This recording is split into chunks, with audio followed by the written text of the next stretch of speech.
Hello friends, welcome to IICS platform. आज है 5 जुलाई और 5 जुलाई के करेंगे हम करंट अफेयर के एमसीक्यू।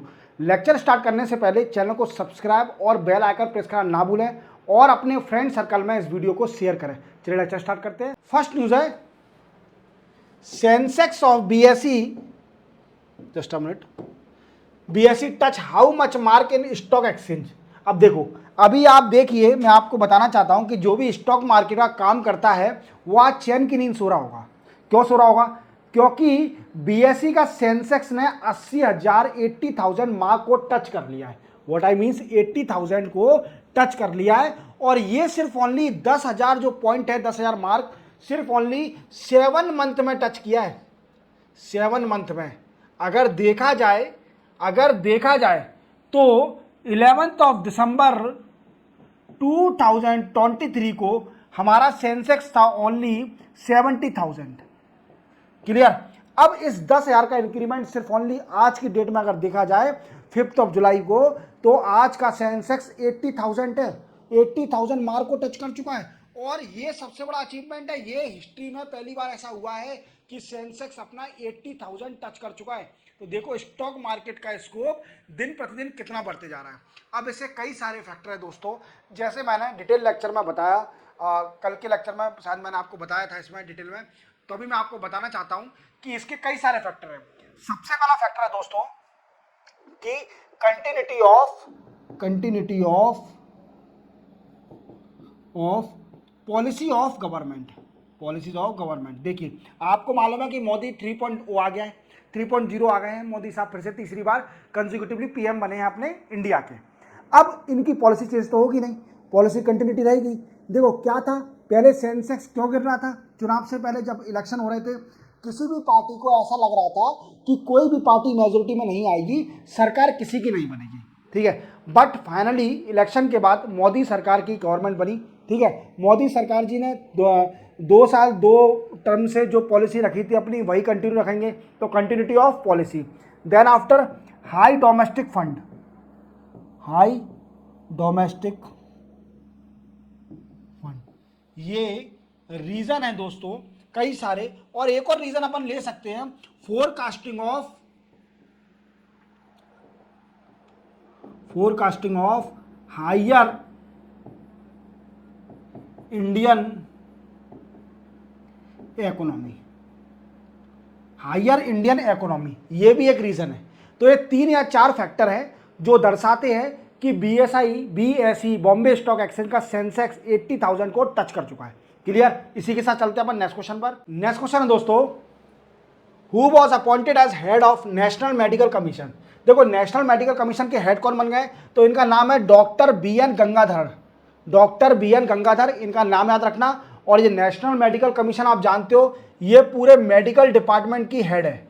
व्हाट आई मीन्स, ये पूरे मेडिकल डिपार्टमेंट को हेड करती है और होल्ड करती है। कोई भी रेगुलेशन, ईच एंड एवरीथिंग और related to medical are handled by National Medical Commission. Clear? याद रखोगे। इसी के साथ चलते हैं अपन नेक्स्ट क्वेश्चन पर। नेक्स्ट क्वेश्चन है दोस्तों, what is Apophis recently seen news. देखो एफओफिस क्या है दोस्तों? एक एस्ट्रॉयड है। It is a asteroid. और एस्ट्रॉयड आप जानते हो ये सॉरी, ये क्या होता है?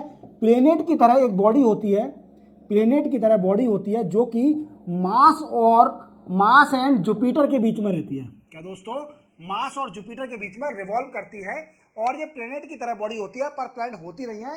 It is also called as a debris, debris in space. अब क्या है न्यूज, क्यों है? ये एस्ट्रॉयड है, इसका नाम है अपोफिस। अपोफिस एस्ट्रॉयड है। ये क्या है दोस्तों, 2029 में पृथ्वी के पास आ जाएगा। और ये अफवाह उड़ गई थी यहाँ वर्ल्ड में कि ये पृथ्वी से टकराने वाला है। व्हाट आई मीन्स, ये पृथ्वी से टकराने वाला है। तो ये अफवाह उड़ गई थी। अब इस अफवाह को उड़ाने के लिए वर्ल्ड में बड़ा घमासान मच गया। तो नासा, जो कि यूएसए की स्पेस ऑर्गेनाइजेशन है, उसने क्या किया दोस्तों, एक डर्ट डर्ट नाम का एक प्लान स्टार्ट किया। डर्ट, अब 2022 में और इसका फुल फॉर्म होता है बेटा Double Asteroid Redirection Test. Redirection test. अब इससे क्या होगा दोस्तों, इस प्लान से नासा क्या करेगी, कुछ कंट्रियों के साथ मिलके इसके जो एस्ट्रॉयड है, एस्ट्रॉयड इसका ट्रेजेक्ट्री चेंज कर देगी, ट्रेजेक्ट्री को चेंज कर देगी। व्हाट आई मीन्स, इसका जो मूवमेंट है उसको चेंज कर देगी, तो ये पृथ्वी से नहीं टकराएगा। अब क्यों दोस्तों, अब क्या हुआ, अब बाद में पता चला कि नहीं ये पृथ्वी से नहीं टकराएगा, 2029 में आएगा जरूर जरूर ये पृथ्वी के पास में, पर ये पृथ्वी से नहीं टकराएगा, दूर ही रहेगा। क्लियर, चलते अपन नेक्स्ट क्वेश्चन पर। नेक्स्ट क्वेश्चन दोस्तों, 6th ministerial council meeting held in which place. देखो 6th मिनिस्ट्रियल काउंसिल हो रही है, ये हो रही है इंडिया में चल रही है। इंडिया में कहाँ चल रही है दोस्तों, दिल्ली में चल रही है, और रिलेटेड टू आर्टिफिशियल इंटेलिजेंस। किससे रिलेटेड, आर्टिफिशियल इंटेलिजेंस। क्लियर, याद रखोगे, याद रखोगे। और अपन इसको GPAI भी बोलते हैं, global partnership on artificial intelligence. चलते अपन नेक्स्ट क्वेश्चन पर। नेक्स्ट क्वेश्चन है दोस्तों, 2 days global partnership on artificial intelligence held in which place. देखो रिपीट हो गया है, दूसरे तरीके से मैंने पूछ लिया है इस क्वेश्चन में। तो देखो मैंने आपको बताया था 6th मिनिस्ट्रियल काउंसिल कहां पर चल रही है, दिल्ली में चल रही है, और उसी को अपन GPAI भी बोलते हैं, means global partnership on artificial intelligence. तो ये चल रही है दोस्तों इंडिया में। इंडिया में कहां पर, दिल्ली में। याद रखोगे इस क्वेश्चन को, इस क्वेश्चन को याद रखोगे, ये बहुत इंपॉर्टेंट है, याद रखना। इसी के साथ चलते हैं अपन नेक्स्ट क्वेश्चन। नेक्स्ट क्वेश्चन है दोस्तों, विच स्टेट स्टार्ट भरोसा स्कीम। देखो आप देख पा रहे होंगे ये कौन है, किंग मेकर। किंग मेकर तो नहीं, we can say king maker ही है। सेंट्रल गवर्नमेंट में बड़ा सपोर्ट करा है ना मोदी साहब का, और सपोर्ट करने के साथ साथ क्या हुआ कि मोदी साहब की गवर्नमेंट बन गई। तो ये है सीएम। सीएम कहाँ के हैं, ये आंध्र प्रदेश के सीएम है, और इनका नाम है एन चंद्रबाबू नायडू। ठीक है, अभी सीएम बने। और आंध्र प्रदेश ने एक स्कीम चालू करी थी, आंध्र प्रदेश ने, जिसका नाम था भरोसा स्कीम। ये स्टार्ट करी थी, पर इस स्कीम में सोशल सिक्योरिटी से रिलेटेड स्कीम थी। ये स्कीम है दोस्तों सोशल सिक्योरिटी से रिलेटेड है। किससे रिलेटेड है, social security. What I means, pension दी जाएगी लोगों को, पेंशन दी जाएगी। अब कितनी दी जाएगी, अब इन्होंने क्या किया कि पेंशन बढ़ा दी, जो डिसाइडेड थी इस स्कीम में, उस पेंशन को आते ही इंक्रीमेंट कर दिया। अब कितना इंक्रीमेंट कर दिया, तो देखो दोस्तों, जो ओल्ड एज के लोग थे, ओल्ड एज, विडो, विधवा या वेवर, इनको पेंशन दी जाएगी 4000 रुपीज पर महीने। पहले कितनी थी, 3000 थी। याद रखोगे 3000 थी। फिर इसके बाद आता है डिसेबल पीपल। डिसेबल पीपल, इनको कितनी दी जाएगी बेटा, 6000 रुपये इनको पेंशन दी जाएगी। क्लियर, इनको भी पहले 3000 मिलते थे। क्लियर हो गया। फिर आएगा severally disable,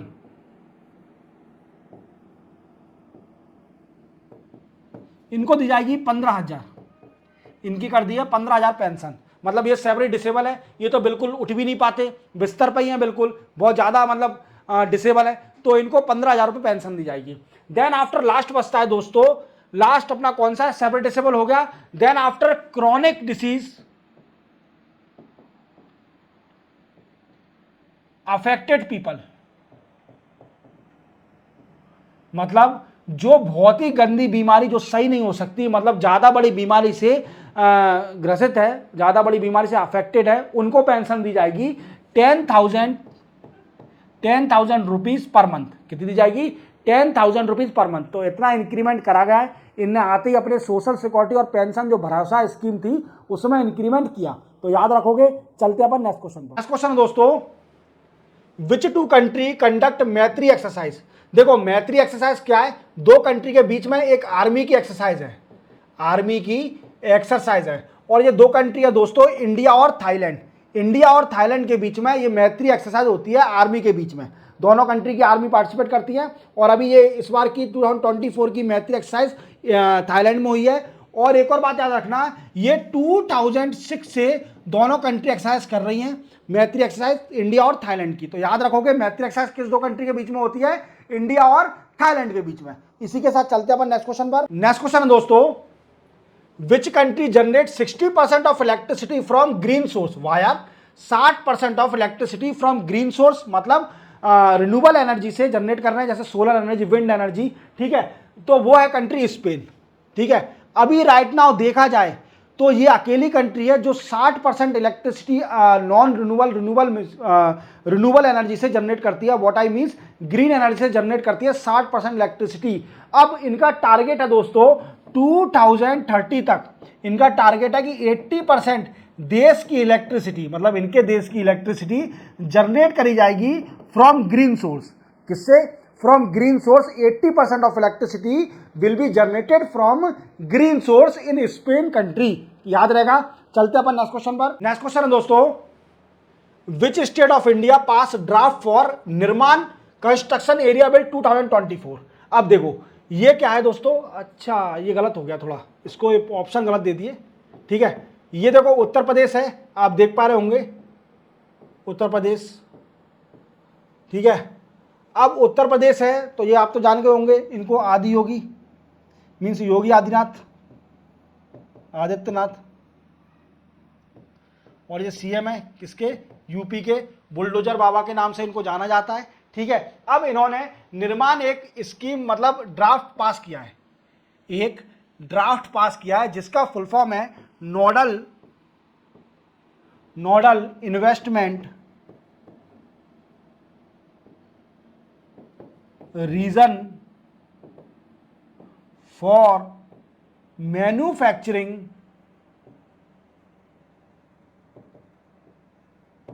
model for manufacturing construction area bill 2024, area act 2024 bill. ठीक है, अब इसका ये फुल फॉर्म है। अब यूपी का टारगेट है कि जो फॉरेन इन्वेस्टमेंट है और डोमेस्टिक इन्वेस्टमेंट है उसको अट्रैक्ट करना यूपी स्टेट के अंदर। अब इसमें इनके कई सारे पॉइंट हैं। तो जैसे इनका टारगेट है कि इनका टारगेट क्या है दोस्तों, इनका टारगेट है कि 1 ट्रिलियन इकोनॉमी बनाना। किसकी? यूपी की। यूपी की 1 ट्रिलियन इकोनॉमी बनाना मीन्स जल्दी से जल्दी इस बिल के जरिए 1 ट्रिलियन यूपी की इकोनॉमी 1 ट्रिलियन तक मार्क तक ले जाना। ठीक है, दूसरा टारगेट है इसका इनका स्पेशल इन्वेस्टमेंट रीजन सेटअप करना पूरी यूपी के अंदर। स्पेशल इन्वेस्टमेंट रीजन को सेटअप करना पूरी यूपी के अंदर, जिससे क्या हो कि जो इन्वेस्टर होंगे वो अट्रैक्ट कर सके, मतलब व्हाट आई मीन्स अट्रैक्ट होंगे यूपी की तरफ फॉर इन्वेस्टमेंट पर्पस। क्लियर। चलते अपन नेक्स्ट क्वेश्चन पर। नेक्स्ट क्वेश्चन है दोस्तों, which country launch a Hwasongpho 11 DA 4.5 missile. देखो नाम थोड़ा डिफिकल्ट है, चाइनीज टाइप का नाम लग रहा है, तो आप थोड़े बहुत तो एलिमिनेट कर ही लेना, पर एलिमिनेट कितना करोगे? यूएसए को एलिमिनेट करोगे बस। ये दो तीनों तो एक ही ऐसे नाम रख देंगे, पर ये है अब इसमें होता है कि इतनी तरह साउथ कोरिया कर नहीं सकती। साउथ कोरिया पीसफुल कंट्री है तो साउथ कोरिया करती नहीं है। अब बचे दो ऑप्शन, जापान और नॉर्थ कोरिया। नॉर्थ कोरिया क्या है, अभी इन दैट टाइम ट्रेंड में चल रही है और ये क्या करती रहती है? मिसाइल लॉन्च करती रहती है। तो इसने एक मिसाइल लॉन्च करी है नॉर्थ कोरिया ने, इसका नाम है होसोंगफू 11 DA 4.5 मिसाइल। ये टैक्टिकल मिसाइल है। ये क्या करेगी दोस्तों, एक 4.5 टन वार हेड ले जा सकती है मिसाइल। देख रहे हो आप, 4.5 टन तक वार हेड ले जा सकती है, समझ रहे हो। और इसके साथ साथ ये 500 किलोमीटर मतलब 500 किलोमीटर तक टारगेट कर सकती है ऑब्जेक्ट को, मींस एनिमी के ऑब्जेक्ट को 500 किलोमीटर तक टारगेट कर सकती है। तो देखो नॉर्थ कोरिया कैसे कैसे मिसाइल लॉन्च कर रहा है, कभी न्यूक्लियर बम लॉन्च करता है, कभी मिसाइल लॉन्च करता है, उसे डर नहीं है बिल्कुल भी। अब क्या कर सकते हो उसका, उसमें कई सारे सैंक्शन लगे हैं, इवन तो अभी वो करे जा रहा है मिसाइल लॉन्च। ठीक है, इसी के साथ 5 जुलाई के करंट अफेयर के MCQ कंप्लीट होते हैं। मिलते हैं हम कल 6 जुलाई के नए करंट अफेयर के साथ।